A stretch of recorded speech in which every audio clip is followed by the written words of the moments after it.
ስገባ ይተኛል ወይ?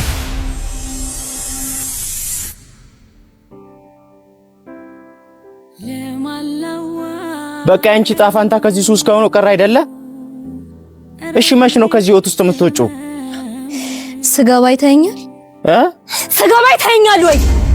ሰው የማጣት ረሃብ ብሎ ጆሮ የሚሰጥ ቃል የማጣት ጥማት ያልታየኝን ተስፋ የሚገልጥ በደል ይዞ ጸጸት ምሬት ይዞ ቁጣ ከራስ የሚያስታርቅ የነፍስ ካንሳጣ ማንንም በሌለበት ስንቱን የምሬት ቃል ይሄ ጭስ ሰምቶኛል እኮ አንተ ደርሶ መውጣት ያሳሰበ ስገባ ይተኛል።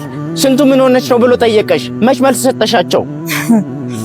እንኳን ሊያስረዳው መረዳት አቅቶት ግራ ገብቶት ላለው ችሎ እንዲናገር ሞራል የሚሆነው ጥያቄ መልካም ሰው መሃል ተፈጥሬ በሰው ማጣት የተቀጣው የሚያዳምጠኝ እንጂ የሚሰማኝ መቻጣው እናማ ስጋዬ የመራ ከኃጢአት ገደል ጫፍ ወስዶ እስኪጥለኝ ትዝ እንኳን ሳልል ዛሬ መተነ ውጪ የምትለኝ ከትላንት ላታሻግር ከንፈርን መጣህ አይዞሽ ብለህ ለምታልፈኝ ቃላት የምቀምር ጉንጬን የማለፋ እኮ እኔ ማነኝ? በቃውን ሂድልኝ ሂድ እንደ መጻጉ በተኛውበት መጥቶ የሚያድነኝ እስከሚመጣ ድረስ ማንንም አልፈልግም። ሂድልኝ ሂድ።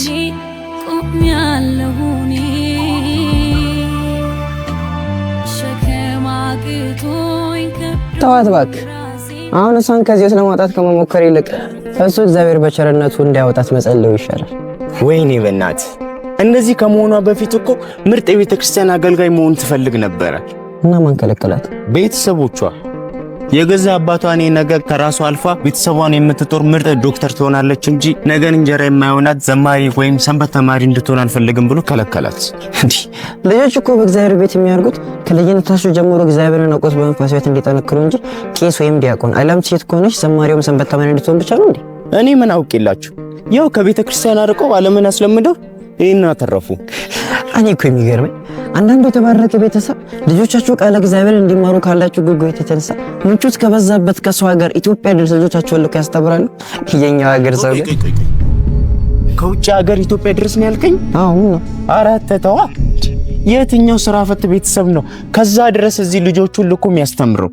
አላመንከኝማ። እነዚህ ልጆች ያቸው እስኪ ስባለው መንፈስ ቅዱስ አኩተከ ወንሴ ፓከ ወታምነት ዘለቀ። እነዚህ የተባረኩ ቤተሰቦች ከታላቋ ኦሃዮ ከተማ ትልቅ ዋጋ ከፍሎ ከአባቶች ተማክረው ልጆቻቸውን እዚህ ኢትዮጵያ ድረስ ልከው ለ3 ዓመት ሲያስተምሩ ቆይተዋል። ምን አይነት የተባረኩ ቤተሰቦች ናቸው እናት! እሱ ይገርምሃል እንዴ ከራስ አልፎ ለሰው ማሰብ ኢትዮጵያዊ ባህላችን አይደል? እነዚህ ልጆች በ3 ዓመት ውስጥ ምን አይነት ህይወትን እንዳሳለፉ እንዲሁም ለሌሎች ቤተሰቦች ደግሞ ልጆቻቸውን እንዴት አድርጎ በእግዚአብሔር ቤት ውስጥ ማሳደግ እንደሚችሉ የሚያሳይ ዶክመንተሪ ሰርተው ከአብ ኪድስ ሾው በተባለው ዩቲዩብ ቻናላቸው ላይ ለመልቀቅ ዝግጅታቸውን ጨርሰዋል።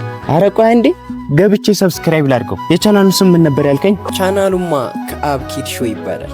እናንተም ብትሆኑ ልጆቻችሁን እንዴት አድርጋችሁ በእግዚአብሔር ቤት ማቆየት እንደምትችሉ ትልቁ ነገር የምታገኙበትን ይሄንን ቻናል ሰብስክራይብ እንድታደርጉ እንፈልጋለን። ስለዚህ ኮሜንት ላይ ባስቀምጥላችሁ ዩዘር ኔም ተጠቅማችሁ ሰርች በማድረግ ሰብስክራይብ እንድታደርጉ ከወዲህ እንጠይቃለን። እናመሰግናለን።